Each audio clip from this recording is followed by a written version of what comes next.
मौजेचे पोहणे. भिलवडी हे गाव कृष्णाकाठी आहे. कृष्णेच्या दोन्ही डगरींवर वसलेल्या शिवरीच्या व इतर झाडांनी तो भाग हिरवागार दिसतो. भिलवडीहून एका मैलावर नदीच्या वरच्या बाजूला औदुंबर आहे. दत्ताचे हे एक प्रसिद्ध स्थान आहे. तेथे नदीला मोठा डोह असल्यामुळे उन्हाळ्यातही भरपूर पाण्याचे मोठे थोरले पात्र पाहण्यासारखे आणि पोहण्यासारखे असते. मला पोहायला येत होते. विहिरीत मी उंचावरून उड्या मारूनही पोहत असे. आमच्या गावाच्या सीमेवरील वारणा नदीतही मी अनेक वेळा पोहलो आहे, पण कुठे लहानशी वारणा नदी आणि कुठेच मोठी थोरली कृष्णा नदी. भिलवडी गावी कृष्णेला एक सुंदर घाट आहे.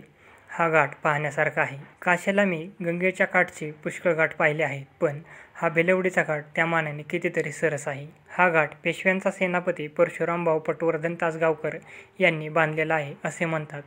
घाटाला सुमारे 45 पायऱ्या आहेत, पण या पायऱ्यांची गंमत अशी की सगळ्या एकाला एक लागून नाहीत. कुठे 3, कुठे 4, कुठे 1 तर कुठे 2 पायऱ्या बांधल्यावर थोडीफार सपाट जागा सोडलेली आहे.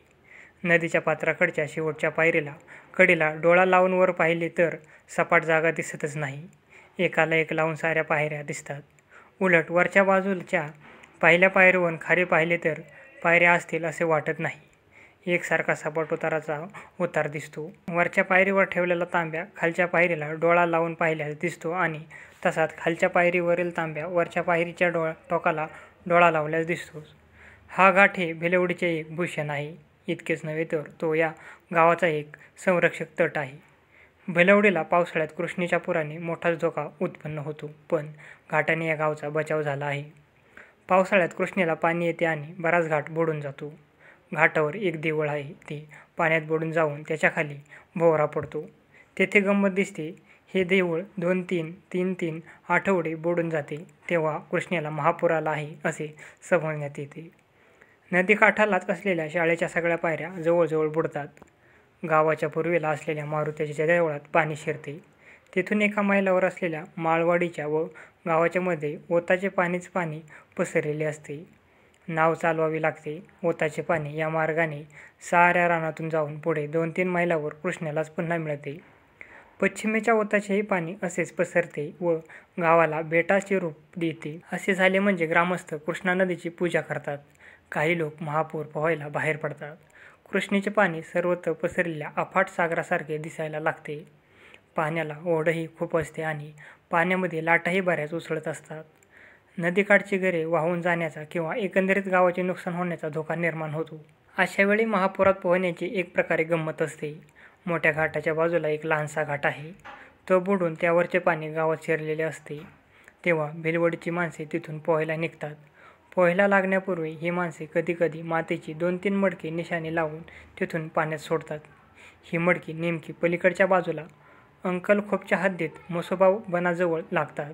त्यावरून अंकलखोपचे लोक समजतात की भिलवडची माणसे आता पोहून येणार आहेत. मग ती तेथे स्वागतासाठी तयार ठेवतात, म्हणजे पाळकाट्याची भारी शेकण्यासाठी तयार ठेवतात व हावळा खाण्यासाठी ठेवून देतात.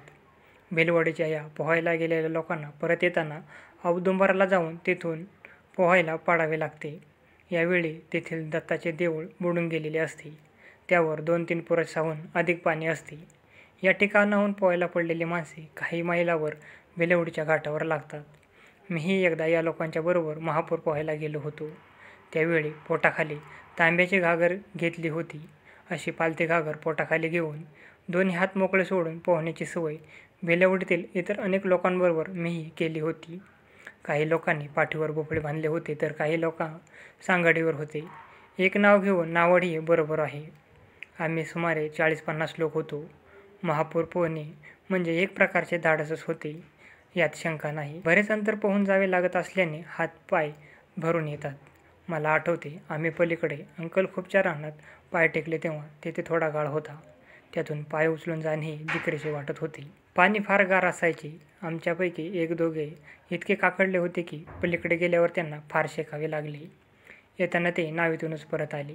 लाटाही एवढ्या उसळत की बरोबरच्या माणसांपैकी एक जण 3-4 हात वर गेलेला असायचा, तर केव्हा आपणही झरदिशी वर खाली येत आहोत असे वाटायचे.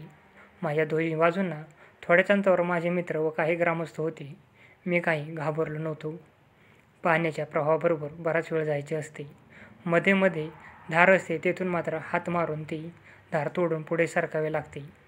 ते जर चुकले तर ठराविक ठिकाणी न लागता खाली लांब जावे लागते.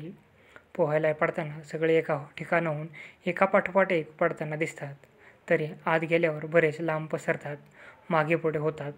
काठावर शेकडो लोक पाहायला उभे असतात. त्यांना मोठी मौज दिसते. आम्ही पोहायला पडल्यावर अंकलखोपला गेलो. तेथे काही मंडळींनी शेकाटा घेतला. मग आम्ही औदुंबरला जाऊन तिथून पुन्हा पाण्यात पडून भिलवडीच्या घाटावर लागलो. भिलवडीच्या गावाच्या रहिवाशांना नदीत पोहण्याचे फारसे काही वाटत नाही, पण मी परका होतो. शिक्षक म्हणून माझ्या रक्षणासाठी आजूबाजूला पोहणारे काही लोक होते. एकंदरीने महापूर पोहण्यात एक प्रकारची मौज असते, यात शंका नाही.